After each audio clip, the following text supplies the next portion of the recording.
il y a eu quand même des surprises. Il y a eu quelques surprises dans cette liste quand même. C'était globalement les joueurs, on les connaissait, mais il y a eu quelques petits ajustements quand même de la part de Dédé. Salut à tous, footeuses et footeux de notre famille, c'est Thomas. Résumé donc de cette liste des 23, on va tout au long de cette vidéo parler poste par poste, quel groupe la Dèche a décidé d'emmener pour la Russie, qui démarre le 14 juin, le 16 juin contre l'Australie, donc ça arrive mine de rien vite, on est à pas loin d'être à un mois tout pile de cette compétition tant attendue pour certains joueurs. En tout cas, il y en a qui vont être déçus, c'est clair. Il y en a qui n'ont pas eu de bol par rapport à hier d'avoir une blessure, c'est clair aussi.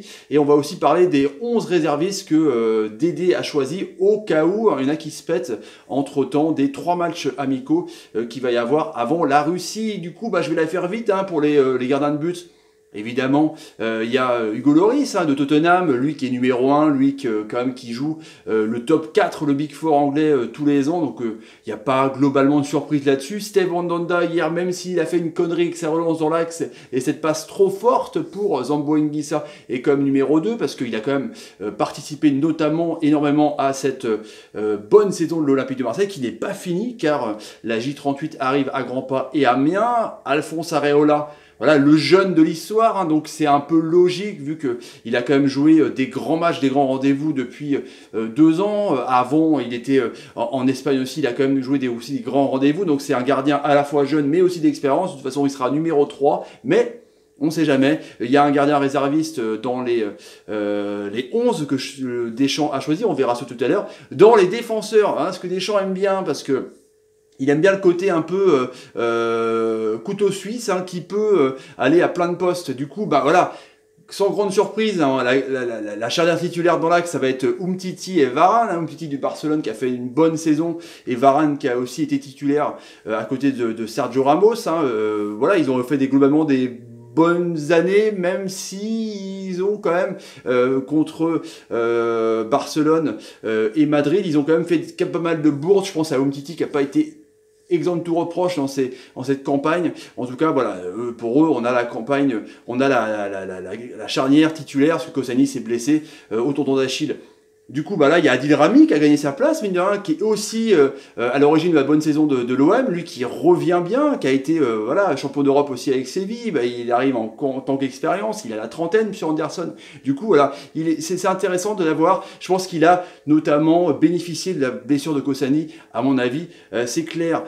Donc, il y a aussi l'ami Pavard et Lucas Hernandez. Donc, Pavard, il sera en latéral droit, en doublure de Djibril Sidibé. Donc, Djibril Sidibé, il est aussi en tant que titulaire. Mendy, donc je pense qu'il va débuter sur le banc parce qu'il a joué, on va dire un match et demi avec Man City de Guardiola. Il reprenait doucement, lui qui était titulaire évidemment à gauche sans grande surprise, mais du coup il s'est pété gravement, du coup il est revenu, du coup je pense que Lucas Hernandez va rester dans l'axe, à mon avis ça va être comme ça. Il y a aussi Kipembe qui a fait quand même une bonne saison aussi, qui s'est imposé en rotation à la place de soit Thiago Silva, soit Marquinhos, un mec physique qui me fait penser un peu à Mamadou Sakho, mais avec une meilleure relance.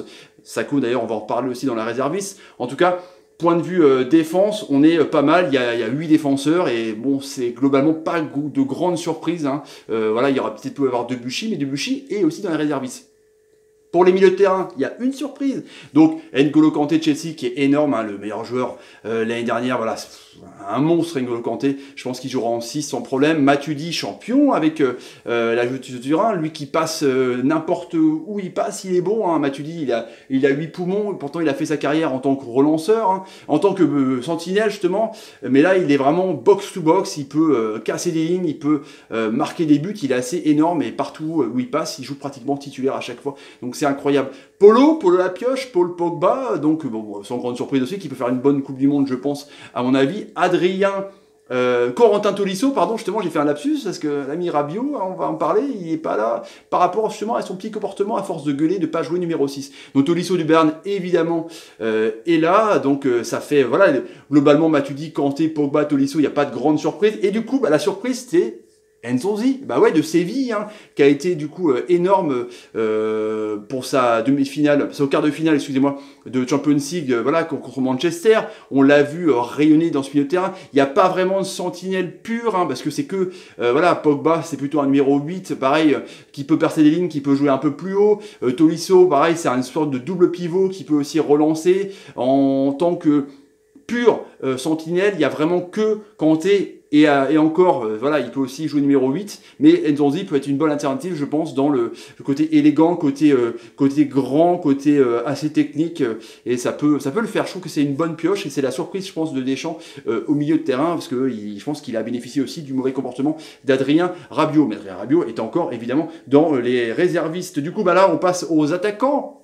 Hein, Deschamps, il n'y a pas de grande surprise, si on veut dire qu'il y a une surprise quand même. Donc déjà, Payet est pété hier. Malheureusement, à la 30e minute, il s'est déchiré la cuisse. Du coup, d'après Deschamps, ça peut durer 3 semaines, mais il peut aussi, donc il peut l'embarquer, mais il peut aussi se répéter. Enfin, s'il rejoue vite, il peut. Voilà, hier il a peut-être aussi trop rapidement été dans l'intensité parce qu'il revenait de blessure, Payet, et du coup, bah, on peut pas trop compter sur lui. Donc c'est un peu, voilà, peut-être la grande déception pour certains. Moi, je pense que Payet aurait mérité d'y aller. Je pense que Deschamps l'aurait pris s'il était dans les 23, ou alors c'est un coup de bol que Deschamps ait vu qu'il était blessé. Du coup, il s'est dit, bah, je vais profiter de sa blessure pour dire que je l'aurais pris. Voilà. On sait pas, après c'est Deschamps, c'est un excellent communicant. En tout cas, Ousmane Dembélé, voilà, Kylian Mbappé, Ousmane Dembélé qui était souvent blessé à Barça mais qui revient bien, mais bon, Deschamps l'adore parce que c'est vraiment le mec qui peut te mettre le feu.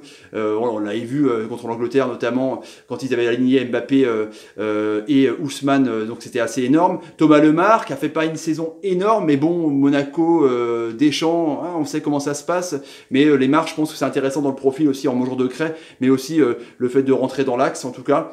Antoine Griezmann, évidemment, c'est évident de le prendre, c'est clair.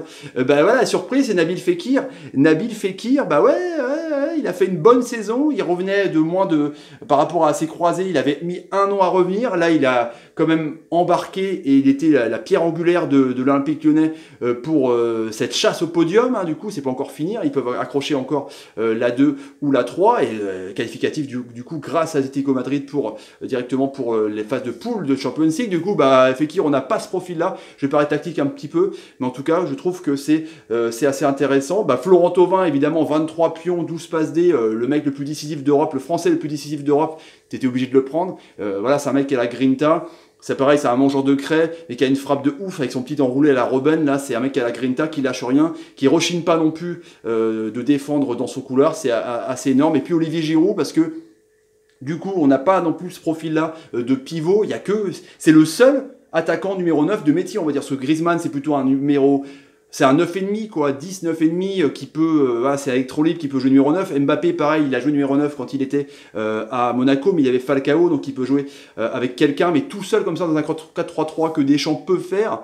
Voilà, on n'a que Giroud qui est dispo, qui est frais comme un gardon. En tout cas, on va voir, qui joue à Chelsea, qui commence à marquer des buts. Donc pourquoi pas. Voilà donc pour cette liste des 23, elle est assez cohérente je trouve, même si globalement on sait que ce sera, le 11 titulaire, ce sera donc Lloris, on va peut-être démarrer avec Umtiti Varane à mon avis, il y aura Sidibé je pense à droite.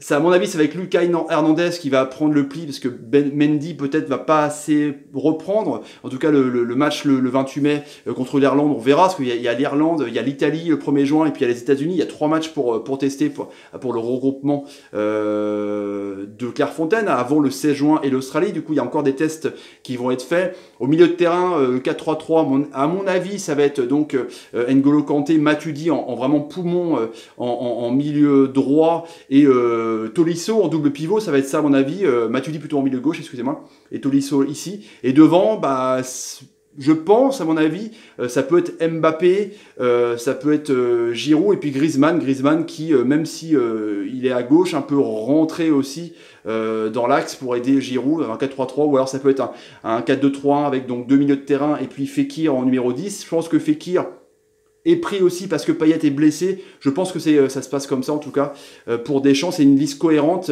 assez jeune mine de rien, il n'y a pas beaucoup d'expérience, hormis Rami, hormis Giroud. Bon, les gardiens évidemment, il y a 2 trentenaires, mais bon, c'est voilà, c'est une équipe assez jeune. On verra comment ça va se passer. En tout cas, les réservistes, du coup, bah voilà, il y a Wissam Ben Yedder qui a fait une superbe campagne de Champions League, hein, qui est dans le réserviste. T'as Martial aussi qui était trop juste, du coup bah il a pas beaucoup joué avec Manu, du coup bah il est encore dans le réserviste, mais peuvent peut-être intégrer. On se souvient que Deschamps dans ses réservistes, il y avait eu du Ruffier, il y avait eu du Cabella, il y avait eu quand même des gens qui avaient intégré, il y avait eu du Schneiderlin, on se souvient, donc ça, il y avait des mecs qui peuvent se péter, qui sont peut-être trop justes, hein. Debuchy est là aussi en secours aussi, qui revient bien aussi. L'ancien de Gunners Arsenal qui fait une bonne saison avec ses 4 pions à Saint-Etienne, même s'il était trop court pour le penalty qui a fait que Saint-Etienne est tombé de cette 5e place. En tout cas, c'est pas mort pour eux non plus. Il y a Mamadou Sakho de Crystal Palace, hein, c'est assez intéressant. Kurt Zouma aussi qui revient bien, mine de rien, de Stoke, l'ancien. Du coup, bah, on voit que il y a des profils assez intéressants. Du coup, bah, il y a Rabiot, hein, qui est encore là, qui est donc un peu mis au placard par la Dèche parce que à cause de son comportement, cette façon qu'il a à chaque fois de se plaindre du froid, du chaud, le fait qu'il ne peut pas jouer sentinelle. En tout cas, il y a Costil donc, qui est là évidemment en numéro 3. Lucas Digne qui est passé de titulaire mais qui joue pas au Barça à réserviste. Ah, c'est un peu compliqué pour lui en tout cas. Donc la Casette évidemment, bah voilà, Deschamps ne compte pas trop sur lui. Il est là en attaquant de métier. Arsenal il a eu du mal à se mettre dedans en tout cas. Voilà, donc pour les réservistes, on a fait le tour. Kinsey Coman, pareil, qui aurait dû être dans les 23, parce que Deschamps l'aime bien, mais il est trop juste aussi avec le Bayern. Ça aurait été une bonne alternative, je pense. En tout cas, Deschamps a choisi une équipe assez cohérente, avec des postes doublés, avec des latéraux qui peuvent jouer aussi dans l'axe, une bonne défense, des attaquants assez feu follet, avec des Griezmann, des Dembélé qui peuvent mettre le feu. On connaît globalement le 11 titulaire. Et puis un milieu de terrain assez physique, hein, avec des Matuidi qui peuvent, et Pogba qui peuvent être box-to-box, en tout cas une liste assez bien. Moi je suis satisfait. Et puis Fekir et Nzonzi en tant que surprise, donc il y a quand même eu des surprises, mais c'est pas fini parce que les réservistes peuvent remplacer les blessés. En tout cas voilà, bon les amis, je vous laisse, hein. Si vous avez aimé cette liste, n'hésitez pas dans les commentaires à en discuter ensemble, hein.